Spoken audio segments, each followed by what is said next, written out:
I'm in my new home. So the last few weeks moving. Moving's a bear. I've learned a lot of lessons and some mistakes I will not repeat. As in, get rid of anything you don't need before you move. Thought I had got rid of enough, but evidently not quite. Anyway, if you've already seen the title of the video, you know this is maybe interesting. If you've seen some of my previous videos, you know that I'm a Christian. I believe in the fundamentals of the Bible. But there's an issue I want to deal with here, very briefly. And basically I want to deal with this. The idea that we as Christians treat homosexuality as some kind of especially bad sin. That somehow this sin is worse than all the other sins and we have the right to pick on homosexuals in such a way that is not biblical. Now, lest anyone think that I'm saying homosexuality is not a sin, that's not what I'm saying. It is indeed a sin. But there are some other things that are sins. Let's read in Leviticus chapter 18, starting at verse 20. Moreover, thou shalt not lie carnally with thy neighbor's wife, and to defile thyself with her. And thou shalt not let any of thy seed pass through the fire to Molech, neither shalt thou profane the name of thy God. I am the Lord. Thou shalt not lie with mankind as with womankind. It is an abomination. So we see several things here that are pretty plain to see the Lord are calling sins. Neither shalt thou lie with any beast to defile thyself therewith. Neither shall any woman stand before a beast to lie down thereto. It is confusion. Defile not ye yourselves in any of these things. It says any of these things. For in all these things the nations are defiled, which I cast out before you. And the land is defiled, therefore I do visit the iniquity thereof upon it. And the land itself vomiteth out her inhabitants.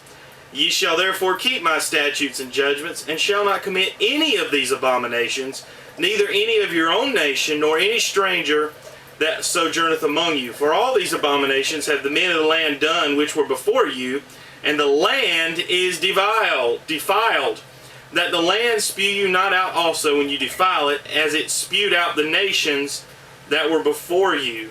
Now basically what this is saying is it mentioned adultery, sacrificing children to the god of Molech. Thou shalt not lie with man. It mentions homosexuality, and it mentions bestiality, but it mentions them all on the same level. They're all abominations. Let's go to Proverbs chapter 6, verses 16. These 6 things doth the Lord hate, yea, 7 are an abomination unto him. A proud look, a lying tongue, hands that shed innocent blood, a heart that deviseth wicked imaginations, feet that be swift in running to mischief, a false witness that speaketh lies, and he that soweth discord among brethren. So this list of abominations don't seem to list homosexuality. So what I'm saying is there are a lot of things that we call abominations, and a lot of things that I and you have been guilty of, but yet somehow in our minds we've placed homosexuality over here as something special that we can look down our nose at those people. No, that's wrong. Everyone is welcome to come to the gospel. And I've noticed that, you know, former homosexuals are sometimes treated differently, but wait a minute. This says a lying tongue and a proud look. You've never been in pride? That's an abomination before the Lord. And last time I checked, there aren't levels of abominations. So you're guilty on the same level. I'm guilty on the same level. And for us to treat homosexuals any different is wrong. We're not to commit violent acts against them.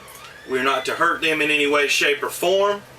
But we're to treat them as human beings. So at the same time, I'm not saying to sweep the sin under the rug.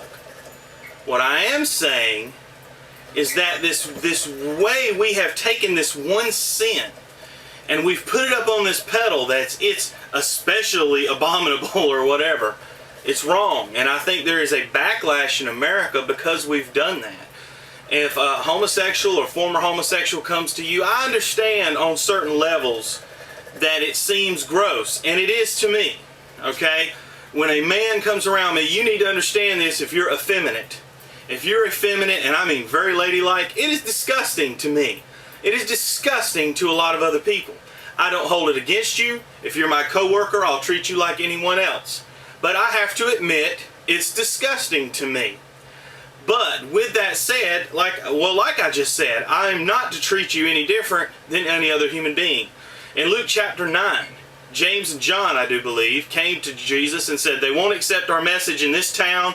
Shall we call down fire like Elijah and burn them down? Jesus said, you know not what spirit you're of. I came not to destroy men's lives, but to save them. We as New Testament Christians are to preach the gospel, not to pick on certain socially prevalent sins and make whole ministries and big deals out of them. There's lots of sins, and to pick this one out, I feel, is wrong. Okay? Now, again, that is not meant that we should sweep it under the rug. It's meant that we should deal with it properly and not group this people over here and pick on them and different things like that. Finally, I hope there has been no confusion about what I'm saying.